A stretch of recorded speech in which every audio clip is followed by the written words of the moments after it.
जय हिंद साथियों, मैं अमित यादव आप सभी का स्वागत करता हूं आपके अपने परिवार सरकारी नौकरी वाले यूट्यूब चैनल पर। उम्मीद करता हूं कि साथियों आपकी तैयारी बहुत ही ज़्यादा बेहतरीन चल रही होगी और इस 2024 में चाहे आप सिविल में लें नौकरी, चाहे आप वर्दी में नौकरी लें, इस साल आप 2024 में एक नौकरी जरूर लेकर के रहेंगे। और बहुत सारे ऐसे हमारे सब्सक्राइबर होंगे जो इसी साल 2024 में 2 से लेकर के 3 नौकरी भी पाएंगे।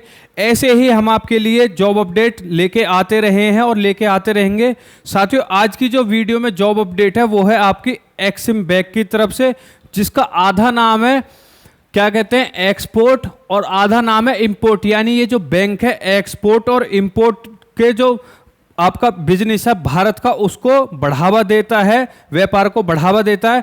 साथियों यदि इस वैकेंसी में आपकी जॉब लग गई, हालांकि इस वैकेंसी में जॉब लगाना थोड़ा कठिन है क्योंकि इसकी क्वालिफिकेशन भी एकदम हटके है और इसका एग्जाम पैटर्न भी एकदम हटके है। यदि आपके पास क्वालिफिकेशन है और आपके पास दम है मेहनत करने का और आप इसमें जॉब ले गए तो ये समझ लीजिए आपकी पीढ़ी की पीढ़ी पूरी सुधर जाएंगी, क्योंकि इसमें आपकी लगते के साथ ही आपकी लाखों प्लस क्या कहते हैं सैलरी जाती है। तो वीडियो में एंड तक आप बने रहना। इस वैकेंसी के बारे में आपको छोटी से छोटी और बड़ी से बड़ी डिटेल में दे दूंगा। चाहे वीडियो थोड़ी लंबी हो जाए तो उसके लिए माफ कर देना, लेकिन इस वैकेंसी से रिलेटेड आपका कोई भी डाउट आगे से नहीं रहने वाला है। चलिए तो साथियों शुरुआत करते हैं। इसमें हम डिस्कस करेंगे एज लिमिट के लिए, क्वालिफिकेशन के लिए। क्वालिफिकेशन में आपको अभी बता दे रहा हूँ थोड़ी हटके मांगी गई है। सैलरी इसमें ये समझ लीजिए यदि आप लग जाती हो और 2 से 3 महीने जॉब करने के बाद आपकी 1 लाख प्लस इसमें सैलरी रहेगी। पोस्ट इसमें थोड़ी सी कम है। एग्जाम पैटर्न की भी हम बात करेंगे और साथ में आपका देखेंगे डिटेल में सिलेबस क्या है और साथ में ही हम जानेंगे इस वैकेंसी के बारे में एक से पूरी जानकारी। ठीक है, तो साथियों ये है आपका एक्सिम बैंक का ऑफिशियल नोटिफिकेशन। ठीक है, इसमें क्या बोला गया है, export import bank of India the bank is all India premier financial institute engaged in financial facilitating and promoting India's international trade. ये जो आप हमारे भारत का इंटरनेशनल व्यापार होता है उसको क्या करता है, ये प्रमोट करता है। ठीक है, अब साथियों यहाँ पर बात आती है कि ये आपके फॉर्म जो हैं वो किसके लिए निकाले गए हैं। तो ये निकाले गए हैं आपके मैनेजमेंट ट्रेनिंग के लिए। ठीक है, मैनेजमेंट ट्रेनी के लिए। इसी ट्रेनी को आगे जाकर के असिस्टेंट मैनेजर बना दिया जाएगा। इसके जो फॉर्म अप्लाई डेट है वो साथियों आपके 18 सितंबर से इसके फॉर्म चालू हो जाएंगे। लास्ट डेट जो इसकी अप्लाई करने की रहेगी साथियों वो रहेगी 7 अक्टूबर। साथियों इसमें सबसे अच्छी बात ये है कि आपका जो इसमें पेपर हो जाएगा वो भी साथियों आपका अक्टूबर में देखने के लिए ही मिल जाएगा। यदि आप इसके सितंबर से इसका मान लीजिए प्रक्रिया चालू है तो इसके आपके नवंबर में सारे काम करा लिए जाएंगे। यानी 2 महीने में आपके फॉर्म भी निकल गए, पेपर भी हो गए, इंटरव्यू भी हो गया और साथ में आपकी जॉब भी लग गई। तो ऐसी वैकेंसी शायद ही 1000 में एक होती है जिसमें आप सीधा मेहनत करो और सीधा ही लाखों की जॉब पालो। ठीक है, वैकेंसी इसमें साथियों थोड़ी कम है, जो कि टोटल 50 यहाँ पर वैकेंसी हैं। जनरल वालों के लिए 22, एससी के लिए 7, एसटी के लिए 3, ओबीसी नॉन क्रीमी लेयर के लिए 13, ईडब्ल्यूएस के लिए 5 और पीडब्ल्यूबीडी यानी फिजिकल विद बेंचमार्क डिसेबिलिटी जो हमारे दिव्यांग भाई बहन हैं उनके लिए यहाँ पर 2 वैकेंसी रखी गई हैं, जो कि कम है। अब साथियों यहाँ पर सबसे जो बड़ी बात आती है, ये तो हमने साथियों यहाँ पर डिस्कस कर ली है कैटेगरी वाइज आपकी वैकेंसी। अब यहाँ पर जो सबसे टेढ़ी खीर है वो है इसकी एकेडमिक क्वालिफिकेशन। यहाँ पर जो मांगी गई है मिनिमम 60% एग्रीगेट। एग्रीगेट का मतलब होता है पास करना, जो आपकी मिनिमम 60% होनी चाहिए या फिर इसके equivalent cumulative grade points average CGPA in a graduation. यानी आपकी ग्रेजुएशन में क्या होना चाहिए साथियों, यहाँ पर 60% आपके मिनिमम परसेंटेज होनी चाहिए। अब ये ही कम नहीं था, इन्होंने ये भी बोल दिया है कि आपकी पोस्ट ग्रेजुएशन होनी चाहिए या तो एमबीए में या फिर पीजीडी बीए में या फिर पीजीडी बीएम में या फिर एमएमएस में with specialisation in finance, international business, foreign trade और साथ में आपका या फिर आपका चार्टेड अकाउंटेंट का एग्जाम क्या होना चाहिए, आपका पास होना चाहिए। Post graduation course should be minimum आपका जो पोस्ट ग्रेजुएशन का जो कोर्स होना चाहिए वो मिनिमम 2 साल का होना चाहिए with full time duration with a specialisation in finance with minimum 60%। ये जो आपके ये मांगे गए हैं यहाँ पर पोस्ट ग्रेजुएशन, ये आपके मिनिमम 2 साल के आपके कोर्स होने चाहिए। साथ में आपके यहाँ पर इनको आपको पास करने के लिए 60% होना चाहिए। और ये जो आपका पोस्ट ग्रेजुएशन का जो कोर्स है ये रेगुलर यहाँ पर होना चाहिए। ठीक है, यहाँ पर एक अच्छी बात है, the candidate who have appearing for the final exam, जो कि पोस्ट ग्रेजुएशन के फाइनल एग्जाम में है, जिनका प्रोसेस 2025 में जाकर के खत्म हो जाएगा, वो भी इसमें इस फॉर्म को साथियों अप्लाई कर सकते हैं। जो भी हमारे साथी एमबीए कर रहे हैं और उनकी एमबीए 2025 में जून से पहले हो जाएगी, तो वो इस फॉर्म को अप्लाई कर सकते हैं। ठीक है, आगे साथियों हम देख लेते हैं, यहां पर भी यही लाइन लिखी गई है, candidate who have appeared in their final qualifying examination and waiting for their result are eligible to appear the written examination. ठीक है, और यहां पर क्या बोला गया है, the offer to bank to join the bank and shall be subject to the production of necessary document. जो आपके नेसेसरी डॉक्यूमेंट हैं वो आपके 1 जून 2025 तक प्रोड्यूस करा देने चाहिए बैंक के सामने। ठीक है, तो आपके जो डॉक्यूमेंट है वो 1 जून 2025 तक भी चल जाएंगे। आपकी एमबीए 2025 तक 1 जून तक हो जाए तो भी आप इसके लिए फॉर्म भर सकते हैं। अब साथियों यहाँ पर आप इसकी सैलरी का अंदाजा यहाँ से लगा लीजिए। यदि ये मंथली स्टाइपेंड ही 65,000 रुपये का है तो इसकी सैलरी का आप अंदाजा खुद से लगा सकते हैं। ठीक है साथियों, आगे आप खुद समझदार हैं। एप्लीकेशन फीस की बात करें तो यहाँ पर आपकी 600 रुपये रहने वाली है जनरल, ईडब्ल्यूएस और ओबीसी कैटेगरी वाले बच्चों के लिए। 100 रुपये यहाँ पर फीस रहने वाली है एससी, एसटी, पीडब्ल्यूबीडी और एक्स सर्विसमैन के लिए और साथ ईडब्ल्यूएस कैटेगरी के लिए, और साथ में आपके फीमेल कैंडिडेट के लिए जो 100 रुपये फीस है SC, ST category, PWBD, EWS और साथ में आपके फीमेल कैटेगरी के लिए।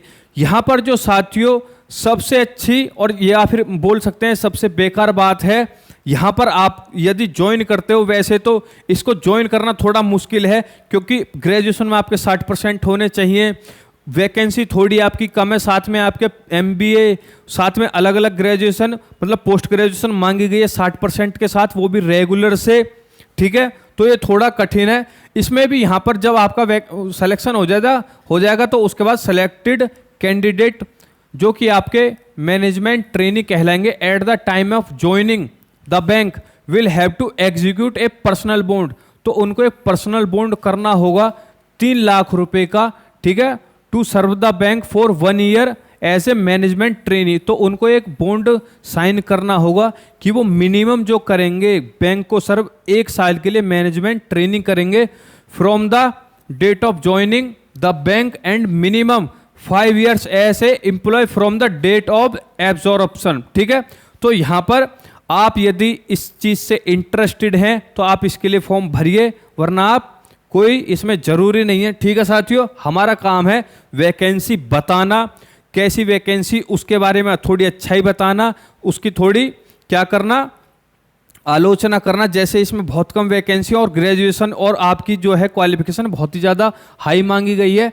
अब यहाँ पर साथियों बात कर लेते हैं आपकी एज लिमिट की। तो जो आपकी मिनिमम एज होनी चाहिए वो होनी चाहिए आपकी 21 साल, और आपकी जो डेट ऑफ बर्थ है यानी जो आपकी एज है वो 28 साल से ऊपर ना हो। और ये जो आपकी डेट ऑफ बर्थ जुड़ेगी यानी जो आपकी एज कैलकुलेट होगी वो 1 अगस्त 2024 पे आपकी कैलकुलेट होगी। यहाँ पर साथियों कैटेगरी वाइज आपको एज रिलैक्सेशन दे दिया गया है। जैसे एससी एसटी वाले हमारे साथियों को 33 साल तक वो फॉर्म भर सकते हैं। ओबीसी नॉन क्रीमी लेयर को 31 साल का है। बेंचमार्क यानी पर्सन विद बेंचमार्क डिसेबिलिटीज के लिए पीडब्ल्यूबीडी एससी एसटी के लिए 43 साल, PWBD OBC non creamy layer के लिए 41 साल, पीडब्ल्यूबीडी जनरल और ईडब्ल्यूएस के लिए साथियों यहाँ पर 38 साल मैक्सिमम एज रखी गई है। अब साथियों यहाँ पर बात कर लेते हैं स्ट्रक्चर ऑफ रिटन एग्जाम की। साथियों यहाँ पर आपने देखा होगा 1 डे एग्जाम में ये होता है, एक आपका क्वेश्चन होता है, उसके 4 ऑप्शन होते हैं, उसमें आती हैं आपकी math, reasoning, GK, GS, English, computer और भी अदर आपके सब्जेक्ट, जैसे बैंक की लगाएं तो आपके फाइनेंशियल आ जाते हैं, वो भी ऑप्शन बेस पे।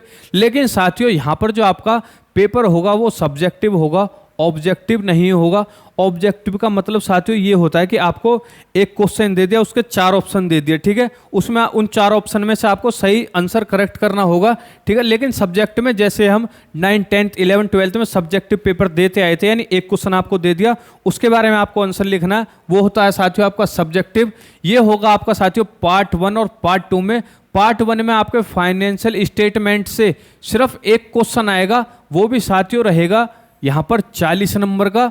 पार्ट 2 में आपके 8 क्वेश्चन आएंगे, उसमें से आपको कितने अटेम्प्ट करने होंगे, 6, यानी एक क्वेश्चन रहेगा साथियों यहाँ पर 10 नंबर का, यानी 6 क्वेश्चन रहेंगे 60 नंबर के। तो आपका एक क्वेश्चन कितना हो गया यहाँ पर 10 नंबर का, ठीक है।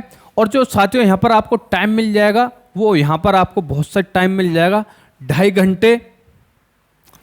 मैं आपको साथियों यहाँ पे जो ये वैकेंसी 2023 में आई थी, इसका कुछ ऐसे इसका एग्जाम पैटर्न था जिसमें reasoning, English, computer knowledge, financial awareness with reference to banking industry, data analysis and interpretation, ये इसका एग्जाम पैटर्न था। लेकिन अब इसमें क्या कर दिया गया है, आपका ऑब्जेक्टिव हटा करके एग्जाम पैटर्न सब्जेक्टिव कर दिया गया है। ये इसका पेपर 2 था, लेकिन ये भी हटा दिया गया है।